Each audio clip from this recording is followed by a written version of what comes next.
I begin to I begin to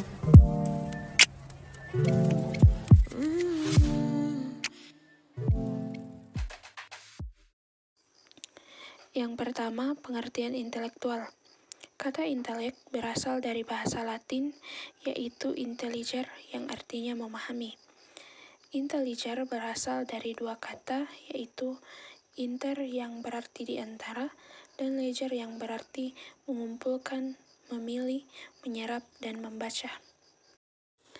Kemudian, terdapat beberapa pengertian mengenai intelek yang dapat dipahami dalam tiga artian, yaitu yang pertama, intelek sebagai kemampuan kognitif, yaitu kemampuan mengetahui dan dilawankan dengan kemampuan menghendaki serta kemampuan merasa.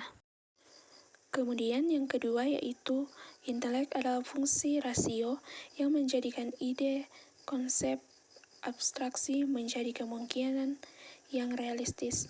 Yang ketiga yaitu intelek adalah kemampuan untuk mengetahui, mengerti secara konseptual, dan menghubungkan apa yang diketahui atau dimengerti.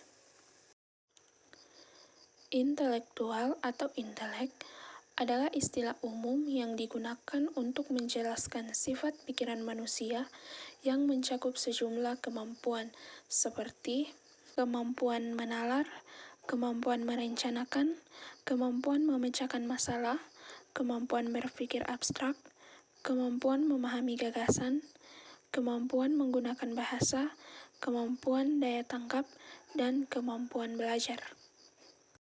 Oleh karena itu, kecerdasan erat kaitannya dengan kemampuan kognitif yang dimiliki oleh siswa. Intelektual adalah kemampuan yang dibawa individu sejak lahir. Intelektual akan berkembang jika lingkungan memungkinkan dan kesempatan tersedia. Intelektual dapat juga dikatakan sebagai kecerdasan individu yang dapat memicu proses berpikir seseorang, daya menghubungkan kemampuan nilai, dan kemampuan mempertimbangkan. Intelektual menurut para ahli. Menurut Cattell dalam Clark 1983, kaum intelektual adalah kombinasi sifat-sifat manusia yang terlihat dalam kemampuan memahami hubungan yang lebih kompleks, semua proses berpikir abstrak, menyesuaikan diri dalam pemecahan masalah, dan kemampuan memperoleh kemampuan yang baru.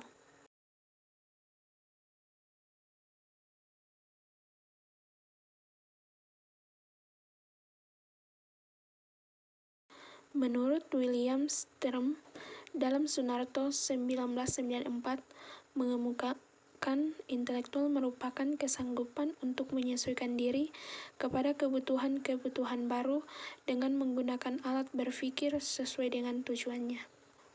Menurut Gunarsa 1991, intelektual merupakan suatu kumpulan kemampuan seseorang untuk memperoleh ilmu pengetahuan dan mengamalkannya dalam hubungannya dengan lingkungan dan masalah-masalah yang timbul. Menurut David Wexler dalam Aswar 1996, mendefinisikan intelektual sebagai kumpulan atau totalitas kemampuan seseorang untuk bertindak dengan tujuan tertentu, berpikir secara rasional, serta menghadapi lingkungan secara efektif. C. Tahap-tahap perkembangan intelektual. Para ahli psikologi pendidikan banyak yang telah melakukan penelitian tentang perkembangan intelektual atau perkembangan kognitif atau perkembangan mental anak. Hasil penelitian yang paling terkenal ialah Jean Piaget, yaitu tingkat perkembangan intelektual anak yang dibedakan 4 periode, yaitu 1. Periode sensori motor 0-1 tahun. Sifat-sifat yang tampak pada anak adalah stimulus sound. Anak berinteraksi dengan stimulus dari luar, lingkungan, dan waktu terbatas. Kemudian berkembang sampai dapat berimajinasi. Konsep tentang benda berkembang, mengembangkan tingkah laku baru, kemampuan untuk meniru, ada usaha untuk berpikir, perubahan yang terlihat antara lain, gerakan tubuhnya merupakan aksi refleks, merupakan eksperimen dengan lingkungannya. 2. Periode praoperasional 1-7 tahun. Pada tahap ini, anak tidak selalu ditentukan oleh pengamatan indrawi saja, tetapi juga intuisi. Pada masa ini, anak juga siap untuk belajar bahasa, membaca, dan menyanyi. Cara belajar yang memegang peran pada tahap ini adalah intuisi. Intuisi membebaskan mereka dari berbicara semaunya tanpa menghiraukan pengalaman konkret dan paksaan dari luar. 3. Periode operasional konkret 7-12 tahun. Sifat-sifat anak dapat berpikir konkret karena daya otak terbatas pada objek melalui pengamatan langsung, dapat mengembangkan operasional mental seperti menambah dan mengurangi, mulai mengembangkan struktur kognitif berupa ide atau konsep, melakukan operasi logika dengan pola berpikir masih konkret. Perubahan yang terlihat pada anak tidak egosatri lagi melakukan aktivitas yang berhubungan dengan objek. 4. Periode operasional formal 12 tahun ke atas.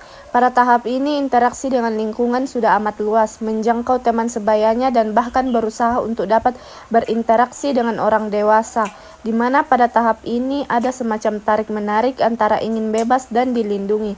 Karena pada tahap ini, anak mampu mengembangkan pikiran formalnya. Mereka juga mulai mampu mencapai logika dan rasio serta dapat menggunakan abstraksi, arti simbolik dan kiasan dapat mereka mengerti. Melibatkan mereka dalam suatu kegiatan akan lebih memberi akibat yang positif bagi perkembangan kognitifnya. Faktor-faktor yang mempengaruhi intelektual menurut Purwoto tahun 1986. Faktor-faktor yang mempengaruhi perkembangan intelektual yaitu sebagai berikut.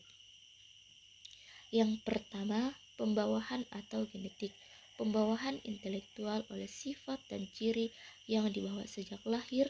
Banyak teori dan hasil penelitian yang menyatakan bahwa kepastian intelektual yang dipengaruhi oleh gen orang tua. Yang kedua, faktor gizi. Kuat atau lemahnya fungsi intelektual juga ditentukan oleh gizi yang memberikan energi atau tenaga bagi anak sehingga dapat tumbuh dan berkembang dengan baik. Yang ketiga, faktor kematangan. Piaget, seorang psikologis dari Swiss, membuat tahap kematangan dalam perkembangan intelektual yaitu 1. Periode sensorik motorik umur 0-1 tahun. Yang kedua, periode praoperasional umur 1-7 tahun. Yang ketiga, periode operasional konkret 7-12 tahun. Yang keempat, periode operasional formal 12 tahun. Hal tersebut membuktikan bahwa semakin bertambahnya usia seorang, intelektualnya makin berfungsi sempurna. Yang keempat, faktor pembentukan. Pendidikan dan latihan yang bersifat konkret dapat memberikan sumbangan fungsi intelektual seorang, misalnya orang tua yang menyediakan fasilitas sarana seperti bahan bacaan majalah anak-anak dan sarana permainan yang memadai. Yang kelima, kebebasan psikologis. Kebebasan psikologis memerlukan perkembangan anak agar intelektualnya berkembang dengan baik. Anak yang memiliki kebebasan untuk berpendapat tanpa disertai perasaan takut atau cemas dapat merangsang pola pemikirannya dengan kreatif. Yang keenam, faktor minat atau pembawaan.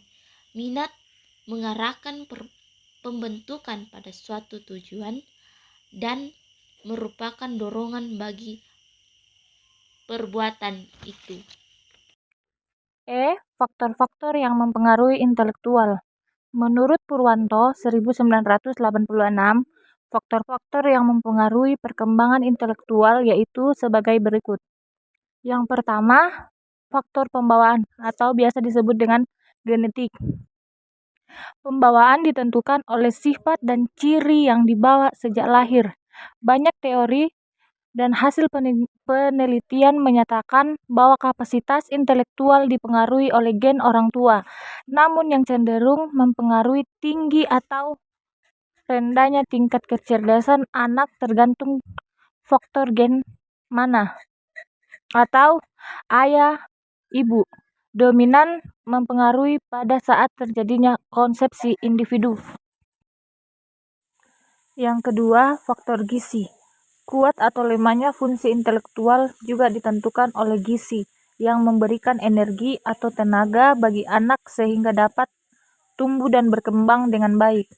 Makanan bernilai gizi tinggi atau gizi berimbang, terutama yang besar pengaruhnya pada perkembangan intelektual ialah pada fase prenatal atau anak dalam kandungan hingga usia balita.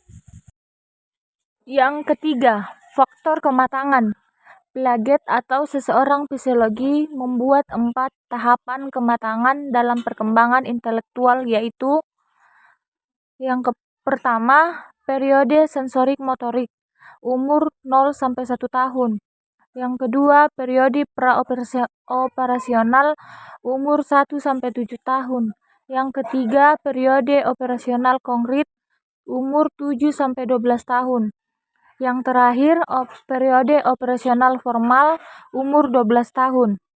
Hal ini membuktikan bahwa semakin bertambahnya usia seseorang, intelektualnya makin berfungsi dengan sempurna, sehingga menimbulkan perubahan-perubahan kualitatif dari fungsi intelektual, yaitu kemampuan menganalisis atau memecahkan suatu permasalahan yang rumit dengan baik. Yang keempat, faktor pembentukan. Pendidikan dan latihan yang bersifat kognitif dapat memberikan sumbangan terhadap fungsi intelektual seseorang. Misalnya, orang tua yang menyediakan fasilitas sarana seperti bahan bacaan majalah anak-anak dan sarana bermain seperti bahan bacaan majalah anak-anak dan sarana bermain yang memadai. Semua ini dapat membentuk anak menjadi meningkatkan fungsi dan kualitas pikirannya. Pada gilirannya, situasi ini akan meningkatkan perkembangan intelektual anak dibanding anak seusianya. Yang kelima, kebebasan psikologis. Kebebasan psikologis perlu dikembangkan pada anak agar intelektualnya berkembang dengan baik. Anak yang memiliki kebebasan berkembangnya kreativitas dan pola pikir, mereka bebas memilih cara atau metode tentu dalam memecahkan persoalan. Mapiare 1982 mengungkapkan 3 faktor yang dapat mempengaruhi perkembangan intelektual remaja, yaitu pertama, bertambahnya informasi yang disimpan atau dalam otak. Yang kedua, banyaknya pengalaman dan latihan memecahkan masalah sehingga seseorang dapat berpikir proposisional. Yang ketiga, adanya kebebasan berpikir menimbulkan keberanian seseorang dalam menyusun hipotesis dan radikal. Yang keenam, faktor minat dan pembawaan. Minat mengarahkan perbuatan kepada suatu tujuan dan merupakan dorongan bagi perbuatan itu. Yang ketujuh, perbedaan individual dalam perkembangan intelektual. Secara hereditas, individu memiliki potensi yang dapat menyebabkan perbedaan dalam perkembangan berpikir mereka. Berkembang atau tidaknya, potensi tersebut tergantung pada lingkungan. Manusia juga memiliki perbedaan satu sama lain dalam berbagai aspek, antara lain yaitu bakat, minat, kepribadian, keadaan jasmani, keadaan sosial, dan juga inteligensinya. Perbedaan itu akan tampak jika diamati dalam proses belajar mengajar di dalam kelas. Contoh-contohnya yaitu ada peserta didik yang cepat tangkap, ada juga peserta didik yang lambat untuk menangkap, dan ada juga peserta didik yang sedang dalam penguasaan materi pembelajaran. Ada siswa yang tingkah lakunya baik, ada juga siswa yang tingkah lakunya kurang baik. Perbedaan individu dalam perkembangan intelektual menunjuk kepada perbedaan dalam kemampuan dan kecepatan belajar. Perbedaan-perbedaan individual peserta didik akan tercermin pada sifat-sifat atau ciri-ciri mereka dalam kemampuan, keterampilan, sikap, dan kebiasaan belajar mereka.